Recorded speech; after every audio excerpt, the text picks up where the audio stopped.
So there's this question that's been going around the internet for a few weeks now, and it goes something like this. Who in the world did Google build the Pixelbook for?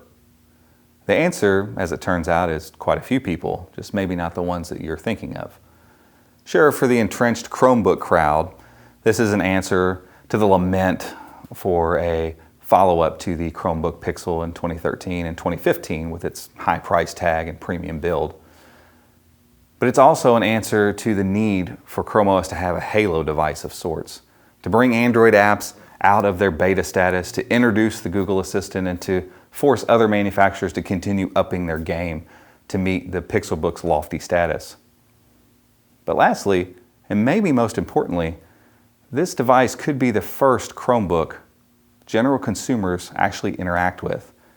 And whether that's in many ways across a Best Buy or a B&H in a storefront somewhere, or seeing it online, or seeing it in a commercial or at a coffee shop, this could be the first Chromebook that causes the general consumer to actually perk up and take notice and see what a Chromebook actually has to offer and what it can do. So if you're watching this video, you could be one of the people that Google has aimed the Pixelbook at. And if you are one of those people, it might be worth giving the Pixelbook a chance and thinking through what Chrome OS can do as a platform and how it might benefit you as a consumer. Let's get this out of the way right off the bat. The Pixelbook is expensive. It is. There's really no escaping that fact, and there's no real need to explain it all away. The hardware is absolutely top-notch. Specs are everything you'd expect in a $1,000 plus device, and it's got an iconic design that's appealing and status-bearing. This thing is beautiful, and it's an absolute joy to use. But when we're talking dollars coming out of your bank account, the real question becomes value, and value is the worth and usefulness of a device and what price you're willing to put on those functions. For some, the Pixelbook is of great value. For others, it isn't. We'll get into all that, I promise. But first, let's talk about what those precious dollars get you in terms of raw hardware and specifications. So yeah, that's a pretty sweet spec sheet. Chromebook user or not, there's a little something there for everyone. Fast processors, tons of RAM, massive storage options, and a great build. This device is deceptively light, beautiful, and invites the user to engage it at every turn. I found myself simply wanting to do more stuff on the Pixelbook than other Chromebooks. The custom silicone palm rests and that perfectly mirror the glass shade on the lid and the rubber feet on the bottom are just nods to how well this device was thoughtfully put together. And at just 10 millimeters thick, the Pixelbook remains firm as you pick it up to move. Thin, light devices are great until they bend and flex and creak. The Pixelbook is not one of these. It's solid as a rock. The screen, which I'm leaning towards the inclination that it could be exactly the same panel in the Samsung Chromebook Pro and Plus, is fantastic, just like those devices. It's colorful, vibrant, stands up to any lighting situation, even outdoors. The keyboard's minimal travels paired with fantastic mechanical build, making the typing experience solid and enjoyable, though they've made it fit in such a thin package. Backlighting is a fantastic add-on in low light conditions as well. With the etched glass trackpad and its perfect click, I find using peripheral keyboards and trackpads at my desk honestly a bit of a step backwards. The input setup here is just second to none, and I want to use it all the time. Performance, exactly as you'd expect, lightning fast. You wait for nothing. Nothing lags, nothing stutters, nothing is slow. Multi-monitor setups are met with a shrug, as the Pixelbook never really feels like it breaks a sweat doing anything. Games like Modern Combat 5, cranked up to the highest settings, see consistent, smooth frame rates with really no lag in multiplayer. You can edit photos and videos with Photoshop, Mix, and KineMaster. Leave tons of tabs open at the same time. Nothing slows the Pixelbook down. It is, without doubt, the fastest laptop I've ever used. What we're testing here is the Core i5 model with 256 gigs of storage and 8 gigs of RAM. I can't even imagine how fast the i7 will be, especially with that NVMe storage. But as we've already discussed, the raw power of this device makes me wonder if you'd even be able to tell a difference. Additionally, all this stuff happens, and it keeps the battery life between 8 and 10 hours without a need for a fan. Let's talk pricing options real quick. At $999, you get an i5, 8 gigs of RAM, 128 gigs of storage. $1,199 gets you 256 gigs of storage on the same setup, and $1,649 moves you all the way up to an i7 with 16 gigs of RAM and 512 gigs of NVMe storage. If you're a Chromebook user looking for the best possible Chrome OS experience, this device is for you. If you're a Chromebook user who wants a device to be proud to carry into a coffee shop, classroom, or a meeting, this device is for you. If you're a Chromebook user who needs a bit more power to run certain Android apps, or you like running Linux via dual boot or Crouton, well, this device is for you. For already initiated Chromies, this is a no-brainer if you just want the best, all-out, without sacrifice experience. But let's be honest. Of the broad sweep of consumers in the market who are looking to buy a laptop, invested Chromebook users aren't really a huge portion of that. We're actually a sidebar. So let's talk about how the Pixelbook could affect other portions of the market. For instance, right now in schools, there are more kids using Chromebooks than any other device in the classroom. However, those kids aren't making purchasing decisions, and it'll be a few years before they do. So Google really needs a way to introduce this platform to people who really haven't cared about it in the past. You know, people that don't care that much about the difference between a MacBook or a Chromebook or a Windows device or a Surface or Android tablet or an iPad. They simply don't care to do the research, and they're not that interested in it, and they're not that worried about it. And you'd be forgiven if you've never worked in retail before and really think that these consumers care that much about all these different platforms and all these different devices. But you'd be wrong. When we start looking at the consumer base as a whole, not people who read tech blogs, people are way less concerned with the OS and way more swayed by branding or customer loyalty or marketing or good old personal recommendations. Many times buying decisions are made at the store when hands go on devices and potential customers like the look and feel or performance of a device. Add to that a commercial, a strong branding, or maybe a recommendation from a friend or colleague, and you have the basic equation for a sale. This place is where Google is looking to insert the Pixelbook. Right alongside MacBooks, Surfaces, Windows laptops, iPad Pros, the Pixelbook will be on store shelves, on the television, and all over the internet. In 6 to 9 months, people will know the name, and they'll know that a strong brand, Google, is behind it. They'll know it has apps. They'll know it has a touchscreen. They'll know it has a pen. They'll know it can act as a tablet. They'll know it looks great, and it feels fantastic. And if they wonder buy it in a Best Buy or B&H, they might stop and take a look. Surrounded by other great-looking, great-performing hardware, the price point won't be as much of a consideration as we think it is now. What will be a consideration are all the things the Pixelbook can do and do well.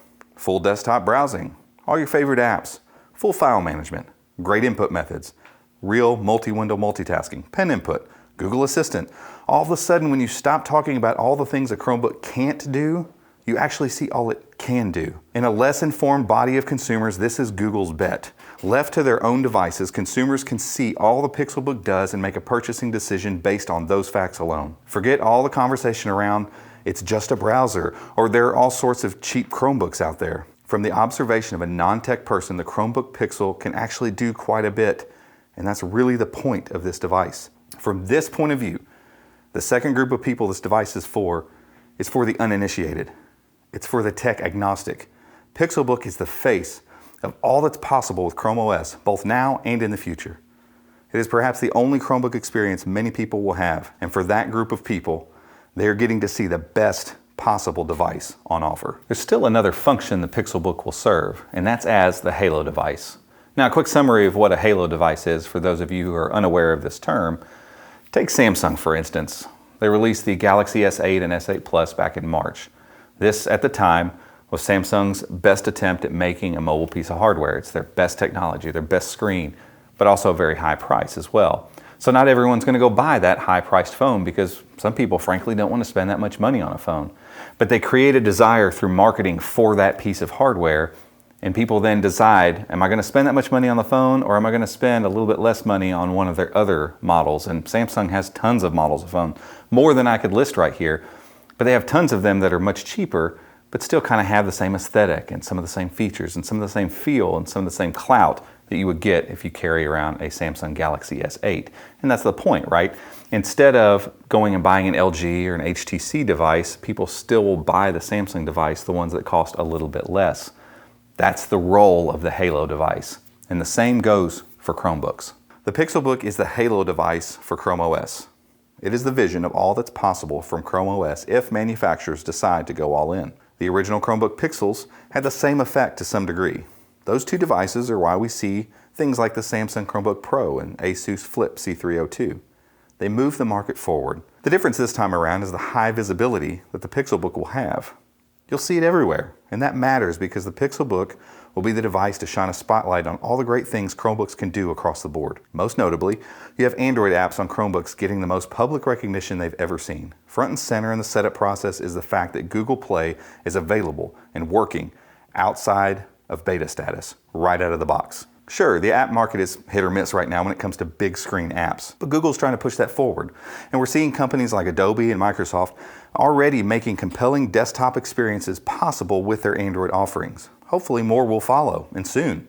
Keep in mind, it'll take months before Google really gets marketing in place to where app developers will be forced and coerced to do something about their apps for Pixelbook's bigger screen. Then we have to talk about Google Assistant. It has a dedicated key right on the keyboard for Pixelbook. Google Assistant is in the center of everything made by Google, and they want it to be at the center of this Chromebook experience as well. You can call it up via that key, you can long press the circle button right on the home screen, or you can just simply utter, "Hey Google," and the device will come to life and be ready to answer your questions.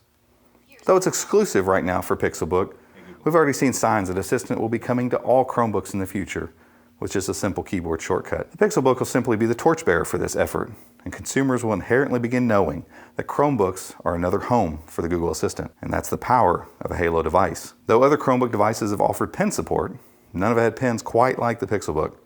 With its angle awareness and the button on the side, the Pixel pen is a bit of a different beast. The main trick up its sleeve, the ability to hold the button, circle anything on the screen, and get Google Assistant's input immediately. Sure, it's a little hit or miss for now, but eventually this function could really be a huge deal.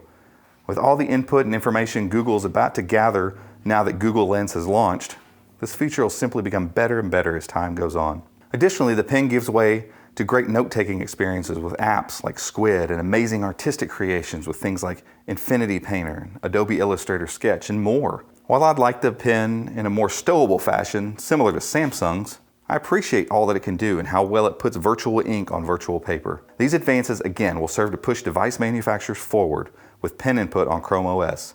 And that's the purpose, again, of a Halo device. Lastly, let's talk aesthetics. The Pixelbook is drop-dead gorgeous and unique looking.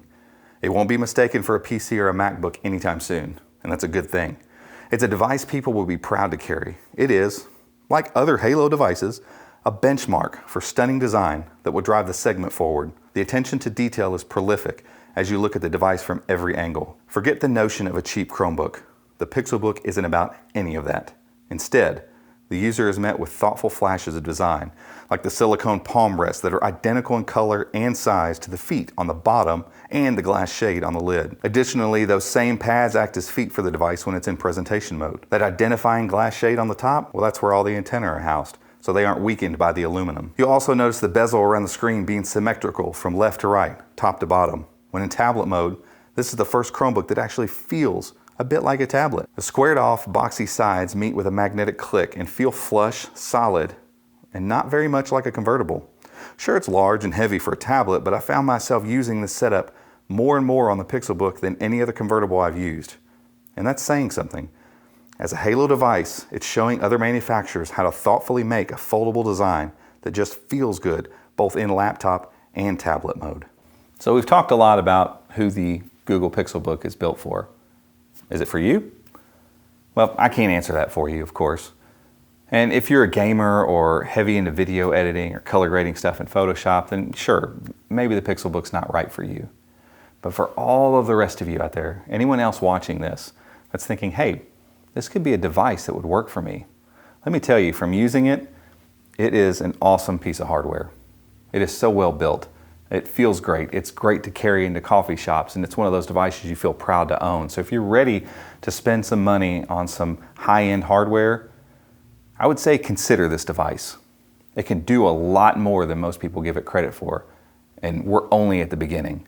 Between Android apps and the Google Assistant and Chrome OS as a platform, the sky's the limit with this thing, and it's going to be an awesome contender for a few years to come for sure. Guys, if you like this video, please give it a thumbs up, subscribe to the channel, and until next time, we'll see you.